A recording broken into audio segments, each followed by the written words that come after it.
Ulasi has stated that there is no one who has supported Peter Obi the way he did in the past, and that even when Peter Obi was not a member of PDP, when Obi was in Abga, he supported him and acknowledged him as the winner of the 2006 Anambra gubernatorial election. Dan Ulasi said even before the court declared Peter Obi the winner of the election in 2007, he came on national TV AIT and said Chris Ngige, who was a member of the PDP, didn't win the election. As the national chairman of the PDP in Anambra then, Dan Ulasi said his party members were not happy with him, that they reported him to Olusegun Obasanjo, that he collected 50 million naira from Peter Obi to support and declare him as a winner of the election. Dan Ulasi said he was then removed as the chairman of PDP in Anambra State, and that when he finally saw Peter Obi in person, he told him he lost his office because of him. Wow, this man has been speaking lately every day. I think he goes to different TV stations. I don't even understand what he wants to bring out from this whole thing. If you are not supporting Peter Obi, I don't know why you are just bringing points. You said at some point your house was burnt. Oh, at some point you are started. Now that was then. Now you are started receiving death threats because you advised Peter Obi to do this, to do that. Initially, you told us that Peter Obi is not going anywhere. All of a sudden, you are beginning to say, "You're going to see this, go and see that." Go and meet with these politicians, go and meet with the other politicians. So I don't even know where you really stand. I don't know what you really want.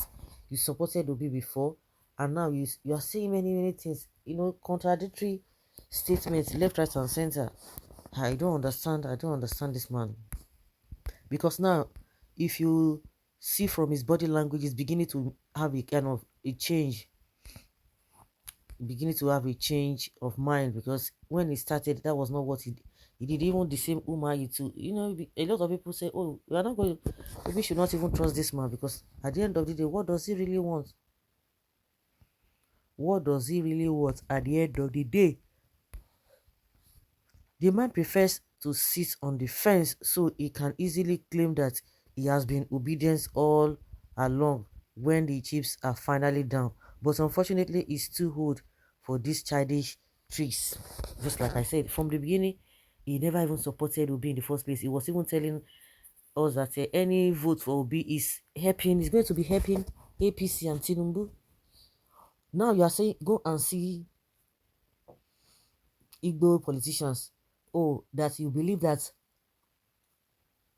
Obi will have a 50% chance of winning, and you begin to tell us all manner of things. At the end of the day, where do you stand? Where do you belong? Because all these talks are just distraction. All these talks are distractions, in my opinion. Why are you okay? Who are you to meet OBJ? This man. We won't even listen to you again. Peter Obi is our choice come 2023. Where is this man coming from? Okay, has been talking trash. Obi this, Obi that. Market article and leave Obi alone. I don't understand. One thing I've discovered from these people is that they need to apply wisdom, because a journalist will continue to ask you questions, and if you are not careful, you just begin to fall for the dissing. But of course, it's what they really have in mind. So journalists are just helping them to bring out what they really have in mind concerning a particular person. So I cannot really put it up to the journalists like that, but because they have opportunity to air their opinion, and they are airing their opinion, because at some point I always say, oh, it's not as if these people are, I just try to make an excuse for them. It's not as if these people are trying to come out and say, oh, Obi is this, Obi is that. But journalists ask them questions. But if they don't have what they have in mind, if they don't say what they have in mind, journalists will not come and be telling them all manner of things, and they begin to fall for it. So this man's statements is just contradictory. Just contradictory, because I don't even know what he really wants. What exactly do you really want? He said he was supporting Obi, and he was in PDP. Why? Peter Obi was in Abga. So what did you see in him? Oh, people now reported it to OBJ, the then president, as at that time, that you collected money from Peter Obi. So what are you trying to tell us that? Come out. Tell us Obi is this. Tell us Obi is who you want. I don't understand. It's just so confusing. And people just have to stand on their ground because all these talks left, right, and center. A lot of people are not wired to not to be listening to many things and and still stand firm. Some people, once they stand on something and some kind of waves and some kind of discussion just come, they will just fall for it. And that is why it is so dangerous. The manner at which this man has been speaking is so dangerous.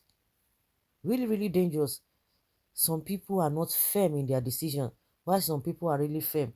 And because of this social media, a lot of people, I'm sure, would have learned some lessons because you are hearing different things, and some people come and try to put you on the right track.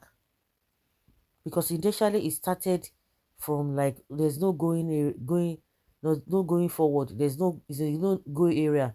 Just like Oji Zokalu is telling, is spewing a lot of things. Of course, we know what is underneath of that one, that there's no point voting for Obi because it's going to be a total waste of time. And I'm just like seriously, okay, you are rooting for Tinubu, good and fine. Go for who you want to go for, but don't bring the whole race or a whole region and begin to subject them to. You can't even subject them because everyone knows your antecedents. You can't subject the whole people, the whole race, a whole race or tribe to what you really want. You can just talk, you know, the way you want and advise generally, but just, oh, Igbos, it is not our time. When is your time? You see these people, when everybody has been crying, those who are not even from Igbo extraction are crying that say, oh, let the Southeast have a taste. All of them are crying. All of a sudden he was contesting with a Tinubu in APC before he dropped his ambition. At the end of the day, we know all of the things that are beneath it. Initially was Oji Zokali was making out. I will do it, I will give it to Tinubu, this and this and that. And people were just looking at him. All of a sudden he just withdrew. And now he's telling us a cock and bull stories. People already, if you don't want, maybe the younger ones now, maybe they are the ones who will not even know much, because if you have been following the trend of this or the politics in Nigeria, you will know that these people are not the ones that you can really trust. You have to know what you want for yourself. If anything comes out at the end of the day, you know whether you're going to blame yourself, not even, oh, somebody lured me, somebody cajoled me to all this kind of a belief and what have you. So Ulasi, please just be stable. If you want to be on the right, be on the right. If you want to be on the other side, be on the other side. Than coming on social media every time telling people what is not, and they will tell you social media support should not be taken seriously, but you guys are coming on social media to air your opinion. So are you saying that Nigerians or people should not take you serious for what you see on social media? So guys, let's hear your opinion and have your take on this.